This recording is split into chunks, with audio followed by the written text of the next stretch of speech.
Nah, menurut hemat kami, tantangan itu ada dua. Yang pertama yang bersifat substansial, yang kedua yang bersifat operasional. Yang bersifat substansial itu lebih bagaimana kita merespon COVID-19 ini untuk mengembangkan inovasi dalam pendidikan. Khususnya saat ini kan banyak yang berkembang ya tentang edutech. Nah, kita nggak ingin ketinggalan tuh edutech itu. Oleh karena itu Fakultas Geografi ke depan ingin membangun banyak konten-konten digital yang nanti akan didelivery kepada mahasiswa untuk merespon tantangan tersebut. Yang kedua tentunya yang bersifat operasional. Nah, operasional ini yang berkaitan dengan persiapan kegiatan belajar mengajar bauran semester depan. Saat ini kita sudah mencoba trial untuk semester ini, kemudian semester depan semester genap 2021-2022 ini kita akan lebih intensifkan untuk program S1. Saat ini baru program pascasarjana yang kita lakukan.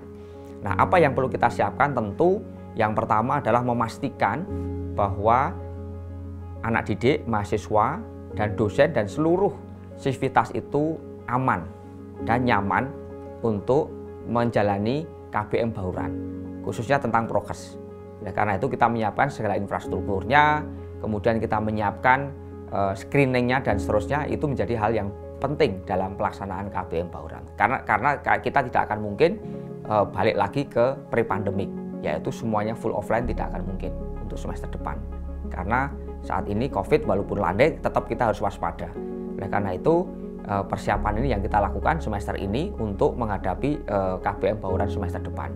Nah, salah satu hal yang sangat krusial adalah proses kedatangan mahasiswa ke Jogja. Ini membutuhkan energi yang sangat besar, membutuhkan persiapan yang sangat matang, sangat teliti. Oleh karena itu kita berkoordinasi juga dengan universitas bagaimana nanti seluruh mahasiswa kita yang sudah vaksinasi itu datanya semuanya ada di Simaster. Nah, keinginan kita seperti itu, sehingga nanti kita mudah untuk memantaunya dan nanti untuk memfasilitasi adik-adik mahasiswa yang belum mendapatkan vaksinasi ke depan.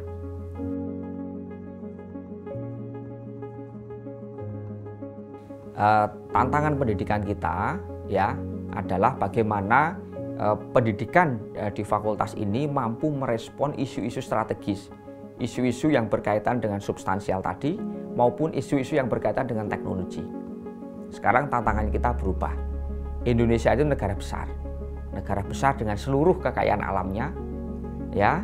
Dan di Indonesia ini kita ada lebih dari 17.000 pulau, Mas. 80.000 lebih garis pantai. Ya, itu besar sekali dengan segala sumber daya alam, sumber daya lingkungan, sumber daya hutan, sumber daya mineral dan seterusnya. Nah, negara besar adalah negara yang mampu mengelola sumber daya itu untuk menjadi daya ungkit. Di situ tantangan kita. Bagaimana mahasiswa nanti memiliki critical thinking, mereka memiliki kapasitas, kompetensi dalam hal pengelolaan sumber daya alam, sumber daya lingkungan, ya, untuk menunjang pembangunan di Indonesia ini.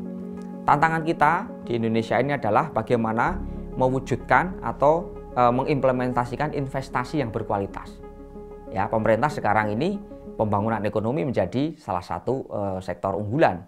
Tetapi di situ kita harus ingat, investasi yang berkualitas, pembangunan ekonomi yang berkualitas adalah pembangunan ekonomi yang berorientasi pada sustainability. Disitulah peran kita, adalah bagaimana mewujudkan pembangunan ekonomi itu yang sustainable, ya, dengan menekankan prinsip-prinsip pengelolaan lingkungan yang berkelanjutan.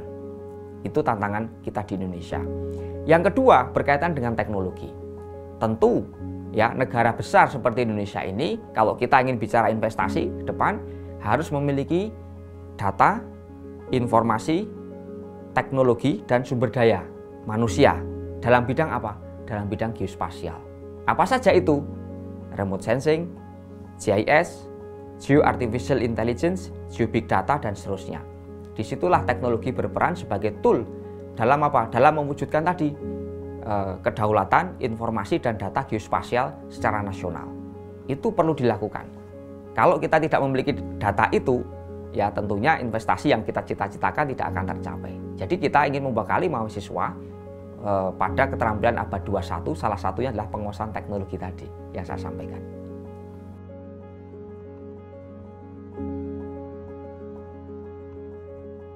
Nah, kita kan memiliki 4 pilar SDGs ya. Salah satunya yang terkait dengan lingkungan. Dan juga di Fakultas Geografi kami memiliki SDG Center.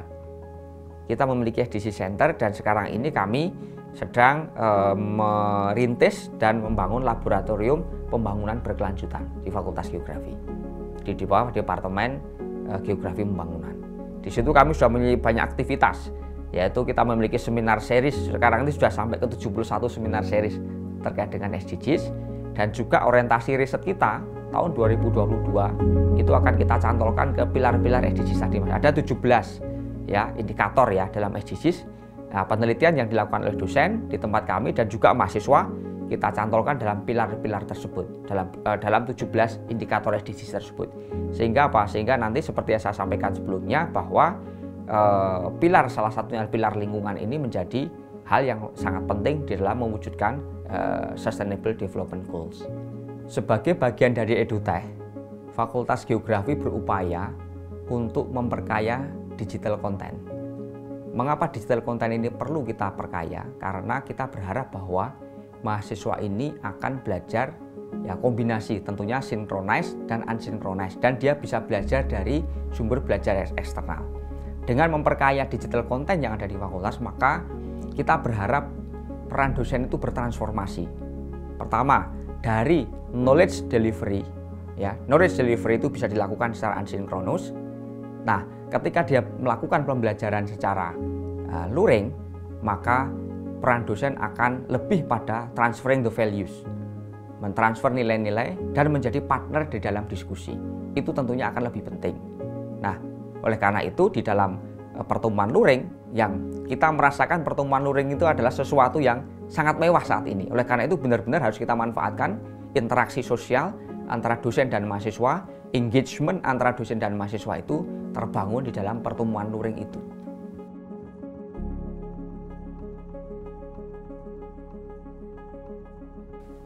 Ya, sebetulnya di Fakultas Geografi itu bahkan sebelum ada SDGs, sebetulnya prinsip-prinsip itu sudah kita jalankan di fakultas. Prinsip-prinsip yang berkaitan dengan pembangunan berwawasan lingkungan, sustainability, itu sudah menjadi DNA kita lah, DNA-nya fakultas. Tapi memang kita memahami bahwa dalam implementasi SDGs itu perlu ada critical mass di situ. Bagaimana kita membangun awareness publik secara utuh. Oleh karena itu memang salah satu tantangannya adalah membangun awareness di kalangan sivitas di fakultas, baik itu dosen maupun mahasiswa. Oleh karena itu di berbagai kesempatan, di berbagai macam program-program yang ada di fakultas, kita selalu mengkaitkan dengan 17 indikator yang ada di SDGs tersebut. Dengan harapan dengan seperti itu kita semuanya akan bermuara pada Sustainable Development Goals yang sebetulnya sudah menjadi spirit di fakultas bahkan sebelum SDGs itu ada. Kita waktu itu sudah memiliki tagline berkaitan dengan environmentally friendly campus. Dan saat ini memang tagline itu berkembang di Fakultas Geografi itu kan kita memiliki SDGs ya Smart, Digital, Green and Sustainable Faculty. Kira-kira seperti itu ya, yang supaya nanti dari tagline itu sekaligus value yang berkaitan dengan SDGs itu bisa terdeliver dan terinternalisasi di sivitas akademika di Fakultas Geografi.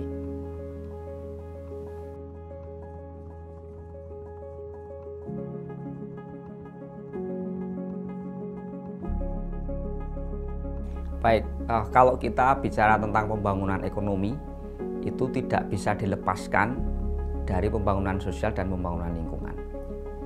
Saat ini pemerintah sedang mengakselerasi pembangunan ekonomi. Tentunya yang kita harapkan adalah pembangunan ekonomi, akselerasi investasi yang kita sebut investasi yang berkualitas. Apa itu investasi yang berkualitas? Investasi berkualitas adalah investasi yang berorientasi pada sustainability. Ya, pengelolaan sumber daya alam yang berkelanjutan itu adalah investasi yang berkelanjutan. Jadi pembangunan ekonomi tanpa adanya pembangunan harmonisasi dengan pembangunan di lingkungan dan sosial tidak akan tercapai itu sustainability, bahkan dalam aspek ekonomi pun tidak akan tercapai. Oleh karena itu Fakultas Geografi selalu memiliki komitmen bagaimana mensinergikan tiga hal tersebut. Oleh karena itu kita mengedepankan bahwa pembangunan ekonomi yang berwawasan lingkungan itu harus menjadi spirit, harus menjadi DNA di dalam pembangunan dalam mewujudkan investasi yang merata di Indonesia.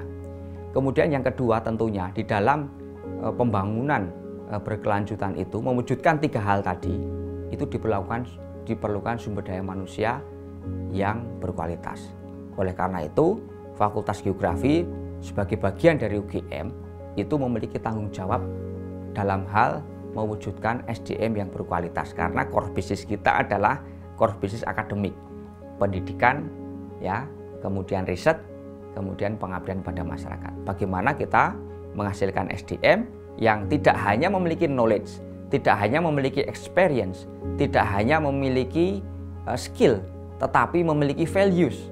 Ya, values bagaimana sustainability itu harus menjadi mindset, harus menjadi way of life kita di dalam mewujudkan pembangunan berkelanjutan yang berkualitas.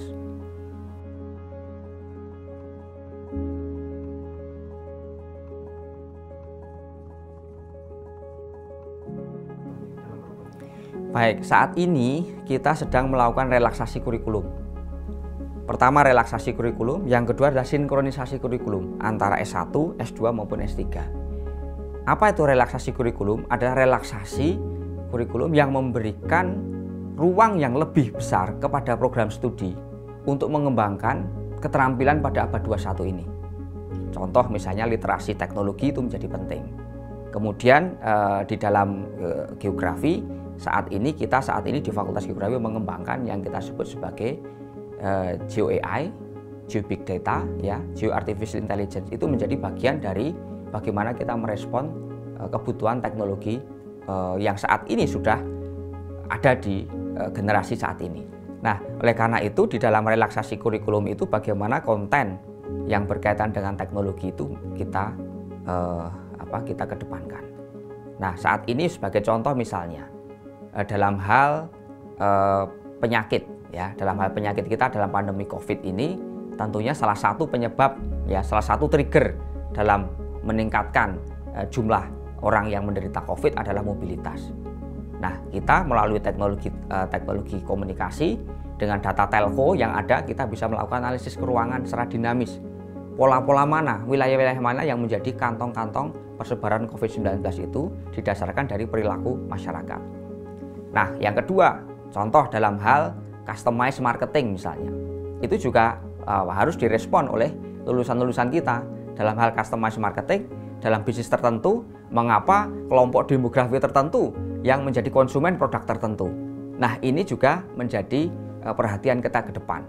Bagaimana itu membantu geografi dalam analisis keruangannya, itu membantu di dalam akselerasi kegiatan ekonomi di masyarakat.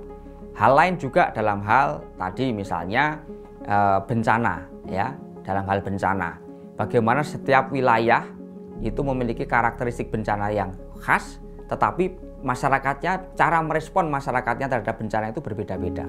Nah, itu kita bisa lakukan profiling, ya, karakteristik masyarakat seperti apa yang memiliki daya resiliensi yang tinggi dan karakteristik masyarakat seperti apa yang belum memiliki daya resiliensi yang tinggi terhadap bencana. Itu juga menjadi concern kita. Nah, dalam hal pengelolaan sumber daya juga demikian.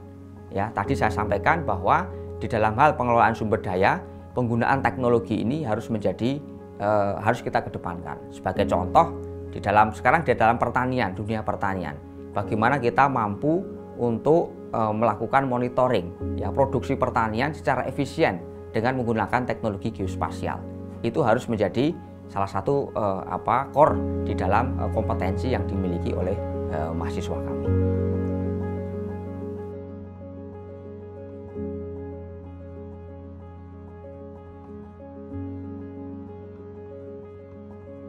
Jadi sebetulnya Mas, makanya sekat-sekat antar keilmuan itu semakin lama semakin blur. Karena interkonektivitas antar keilmuan itu harus segera kita bangun.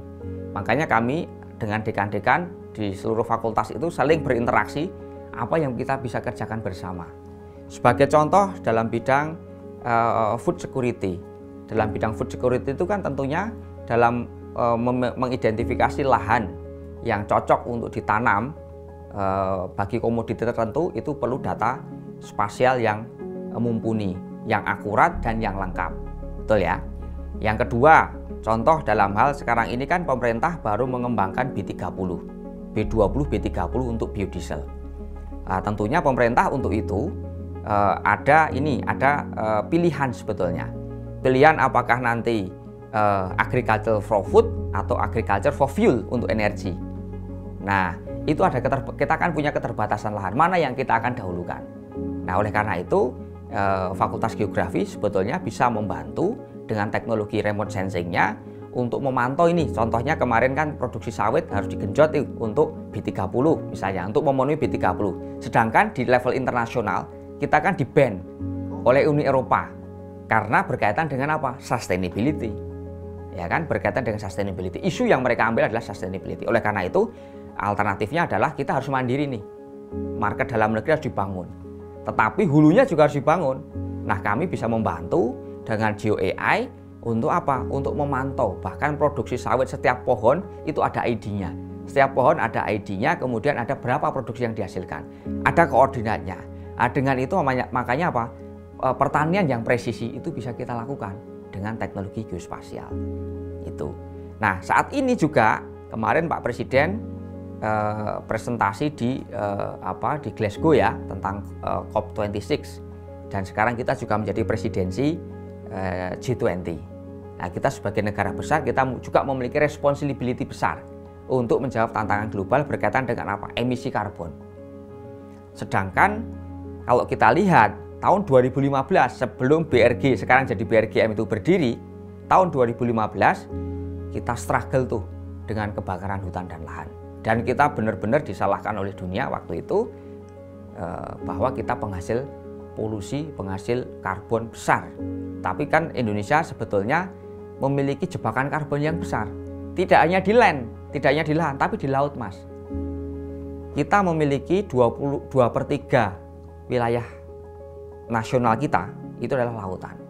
Dan di situ ada seagrass, ada seaweed, ada alga, baik itu makro atau mikro alga. Itu adalah core carbon storage. Makanya di Fakultas Geografi kami memiliki grup riset tentang blue carbon. Ada mangrove juga di situ. Nah, di situ ya tujuan dari riset kita menghitung berapa karbon yang disimpan di dalam blue carbon tadi berupa seagrass, seaweed dan seterusnya tadi, biota laut semuanya itu berapa. Nah, dari situ sebetulnya kita berkontribusi besar pada dunia.